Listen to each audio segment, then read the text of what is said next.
Hello everybody and welcome to a new Let's Play series for Dwarf Fortress. This is the one that I've been teasing for about 2 weeks now, or a week, or however long it's been since we last put out an episode. I guess I should probably apologize for the lack of content, but I had a birthday, and I also got sick, mildly. Not nothing too big, but just enough to make it to where I didn't really feel like recording. And then because of it, the fact that it was my birthday, we went out of town. So now I'm back in town, and I used all this time to kind of think about what I wanted to do for Dwarf Fortress. Our last fortress was very vanilla. It was just to check out a lot of the new features that came in with the large patch.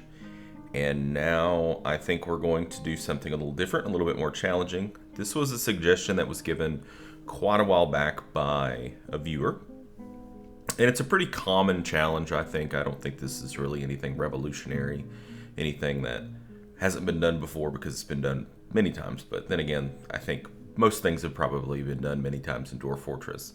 We're going to be doing a Tundra Embark. So for those of you who are familiar with Dwarf Fortress, you know that Tundra has its own set of challenges. The main challenge for Tundra is the fact that it's really, really cold, and your dwarves will freeze to death if they're above ground for a very long period of time. There's also, because of the fact that it's so cold, there likely will be no running water, and there will also be no plants or vegetation above ground. There can be animals, however, being that it's so cold, I'm not really sure that we're going to really do much above ground at all. So it's going to force us to carve out our existence completely underground. So, yeah. Anyways, so I'm thinking that's what we're going to do. I don't really have a name for this yet.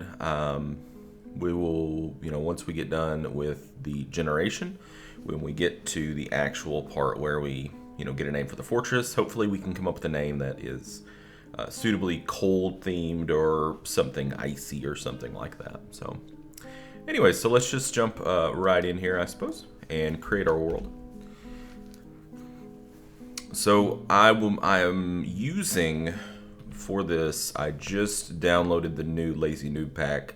Not sure the exact version of it. I guess I could look real quick for you guys. It looks like I am on... where's it at? Where's it at? Lazy Noob pack. I guess I could just look at mine. It is Paradexis Errant Starter Pack 0.42.06. That can't be right. R01. Okay, so revision 01. So that's what I'm using for this right now.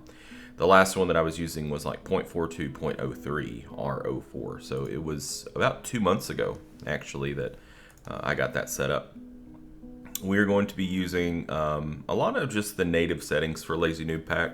Population cap is going to be 120, strict cap is going to be 220, child cap 10 to 20 ratio, visitor cap 100, but I'm not really sure if we're going to be accepting as many visitors as we did last time.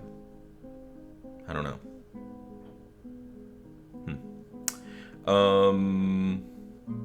We have aquifers turned off because aquifers are bullshit. And everything else is left to yes.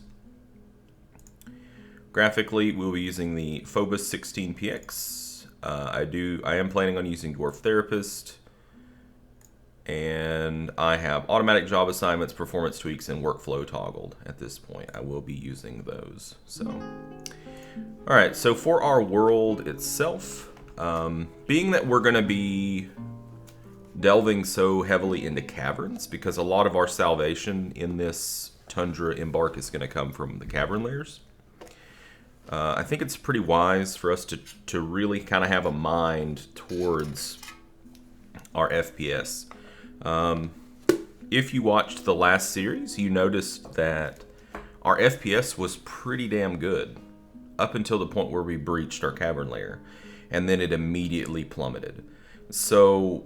and that's just because caverns introduce a lot more calculation into the game, into your processor. Suddenly, now your processor's having to think about everything that's going on in that cavern layer too. It's having to deal with all of those beasties that are down there pathing around and things like that. So we're probably going to want to try to keep this thing pretty small, in terms of the world gen. So world size, we're going to go small. History, we're going to go, I think, let's go, I don't like going very short, but let's go short. Number of civs, medium, sites, medium, beasts, medium, sparse. That's fine. All the rest, that's fine. Just for world size and history, we're going to turn it down a notch to try to get our FPS as much help as we can. So let's go. So while this is kind of doing its thing, let's talk about some of the challenges that we're going to have here. Our first and foremost number one challenge that we're going to have with the Tundra Embark is going to be the acquisition of wood. Because there will be no trees above ground, the only wood we're going to have at the start is going to be what comes from either what we bring with us or from deconstructing our wagon. That's it. The answer to that is going to be we can still trade for wood, but that can't be our primary source of wood. Our biggest source of wood is going to be the cavern layers underneath. We are going to try to get down to a cavern layer pretty quick so that we can hopefully harvest some of the trees down there. Also, another reason we want to pop that cavern layer pretty quick too is because once you pop that cavern layer, that's when the spores, they're called, actually start. So once you pop the cavern layer, then you will start to see even more growth in the cavern layer. So we want to get that thing popped as quickly as possible. So it looks like what we got, Teocadony, the World of Destiny, nice, has been created. So we will accept it. All right, so while this is doing this, another challenge is going to be water. There's not going to be any water above ground that's going to be flowing, even if we have a river. So caverns, again, are going to be the answer to that. We will just have to dig down. So we will go Dwarf Fortress. Yeah. We're just going to have to dig down and basically set up a well over a pool in a cavern. What? It shouldn't be. Am I using the right? Hold on a second. Let me just make sure I'm in the right one. Yeah. Says I am. I didn't think this was pre-release. Oh well. It'll be fun. Famous last words. It'll be fine. I do have it set to save seasonally. So we're going to happen to be digging down and getting our water out of the caverns. Another challenge that we're going to have is going to be farming. Chances are we won't have a soil layer. So either we're going to have to irrigate using those underground pools, which can be a little bit complex, or we're just going to have to use the soil that's in the caverns. Caverns. You guys are seeing a trend here. The caverns are going to be where a lot of our action is going to happen in this. So, and the caverns can be a little bit dangerous, but with proper preparation, the caverns really aren't that bad. Again, famous last words. Okay, let's find a desired location. So we're going to leave that to 3x3. Savagery and evil, just leave it in a elevation. Fine. The only thing we're really concerned with here, now we can't get an aquifer, so it doesn't really matter. We would like fluxstone, if if possible. We would like some fluxstone. And river, I mean, I'm gonna say yes, but I don't. It's not gonna matter. We're gonna try for multiple of these, and then soil. I mean, if we could just get a little. And then clay, I don't really care about. So it may be that we have to turn this river off. I'm not really sure if we just have to completely turn it off. We may not be able to get any soil either. It may just seriously be a 3x3 with a fluxstone layer and some metal is all we're trying to get at here. So we'll do our search. Shouldn't take too long. Fuel, because of the fact that we're not going to have a lot of wood, is going to be another challenge, which we're going to be trying to go down and get a magma layer. We're going to try to go down to the magma sea, like we did at the end of the last series, which was pretty fun, actually, building out the big area, the platform over the magma. I had a really vivid mental picture of what it looked like. And so we're going to try to find that magma sea and build some magma forges over it, because that's really the only way that we're going to be able to do anything. Wood is going to be so scarce, especially at first, that we don't dare use any wood for making things other than the bare necessities, which is really going to just be beds at first.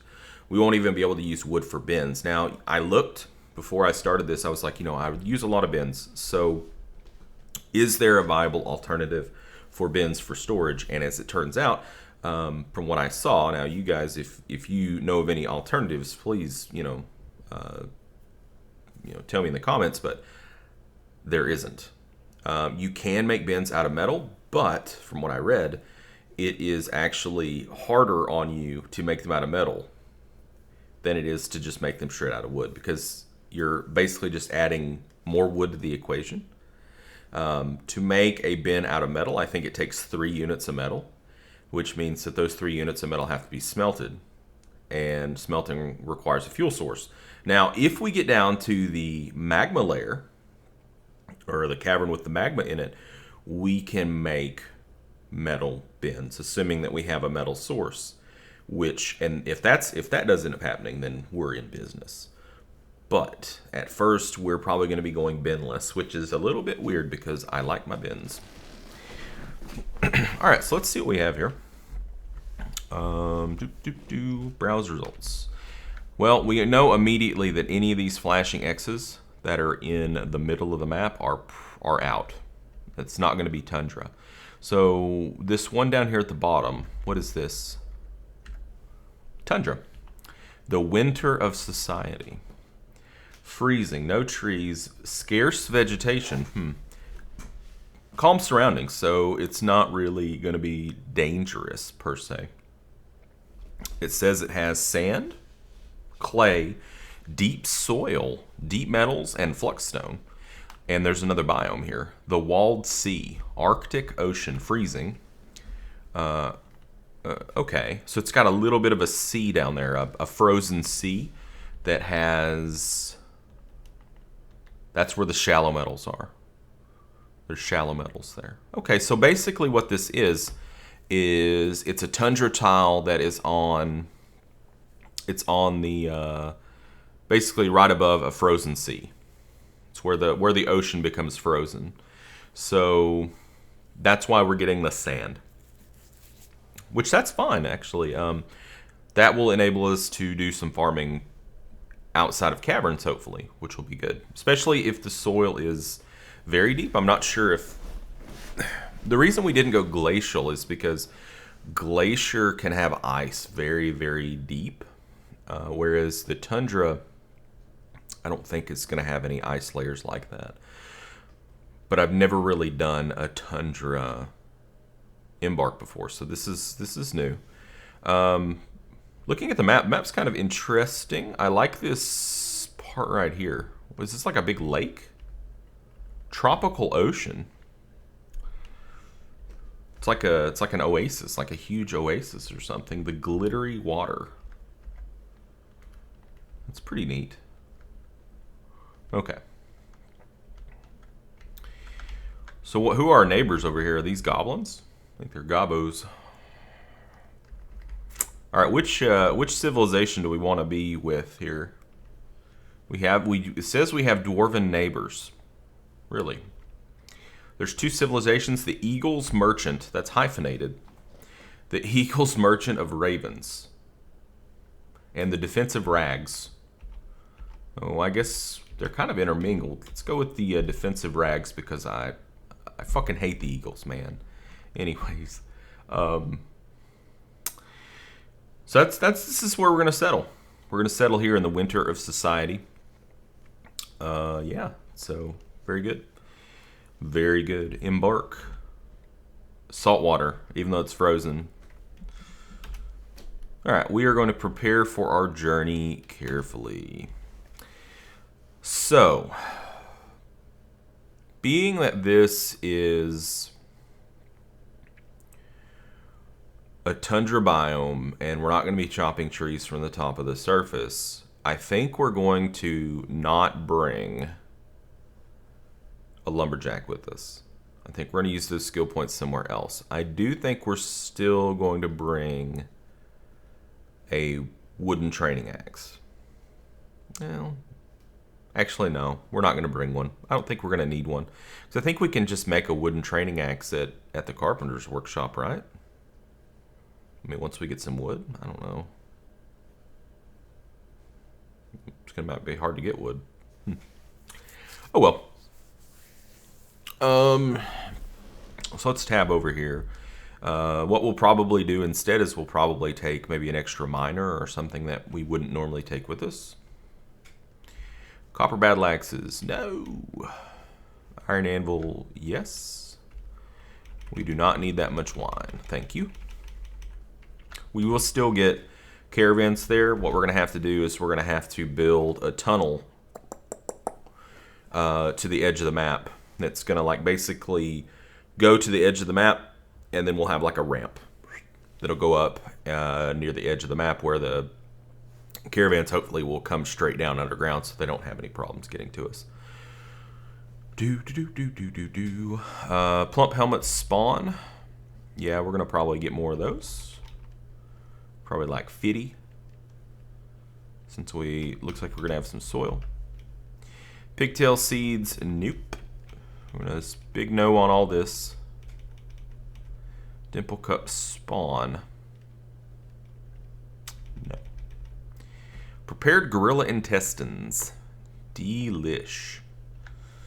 Take 20 plump helmets. Pigtail thread. I'm going to take some thread, but we need to take thread just in case we need to suture somebody up. Cloth. Do we want to take some cloth?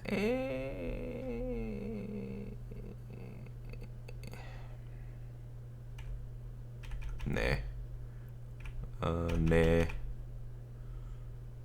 No. Sloth leather quivers? No. Buckets, splints, and crutches.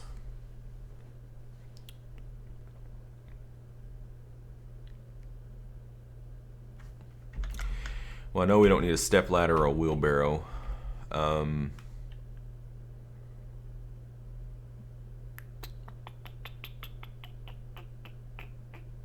going to take the buckets, but I'm not going to take the splints or the crutches.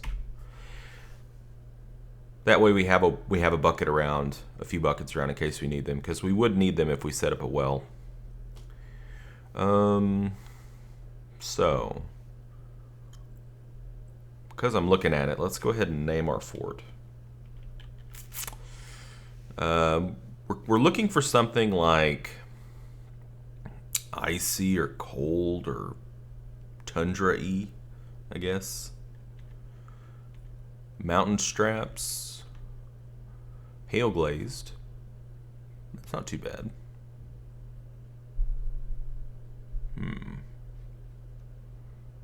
Hail's pretty cold and it hits you pretty hard.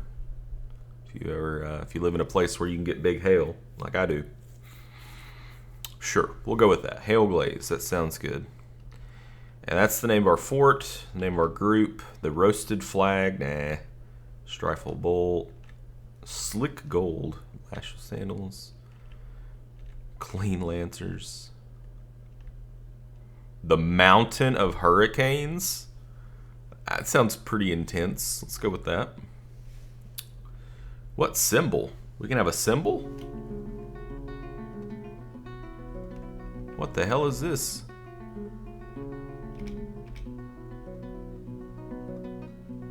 I don't have any clue what this is. The intense armor. Select an element to begin. Okay. Let's select an artifact. What the hell?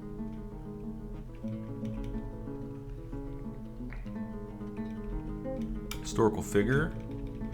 What is all this? Is this like who your mascot is? I don't know. Tree? Could be a tree. plant, a shape, an object, or an artifact. Let's see. Ooh, a Yeti. That sounds pretty good.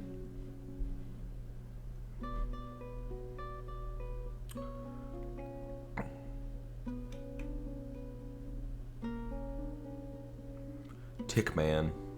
Ugh. Sperm whale man. Really? Never seen any of that. Ooh, there we go. Sloth. Bear sloth. That's a medium-sized animal that lives in trees? No, we don't have any trees. What's a skink? It's a lizard. Okay.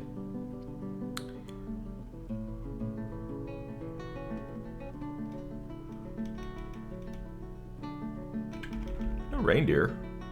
A large mammalian herbivore living in cold climates. Has large antlers and slot out fur. That seems pretty appropriate. A reindeer. Let's keep looking. See what else there is. Polar bears. Hunts the shores along tundra and huge predatory mammal. Penguin? Nah.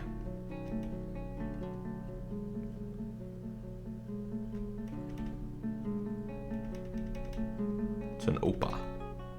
Oceanic fish. Nightwing.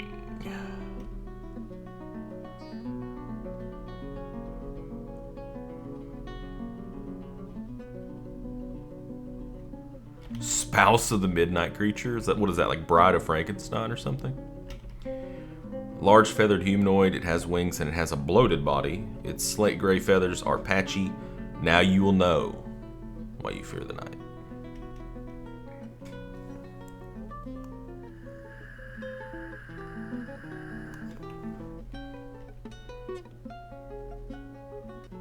So far, I'm leaning towards polar bear, I think. Going by, you know, ooh, ice wolf. That sounds cool. It has white fur and a piercing howl. I'm sold. Wait a second. How many? What? Maybe I shouldn't do this.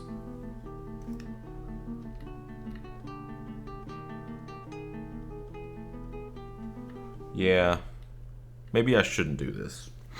I need to read up on stuff before I just start immediately changing things. Okay, well, I think we're going to go ahead and put a cut in there. And in our next episode, we're going to continue to outfit our sturdy squad. And maybe we will actually get to the Embark screen. You know, should be good. I think we will. All right. Thank you guys so much for joining me, and until next time, game on.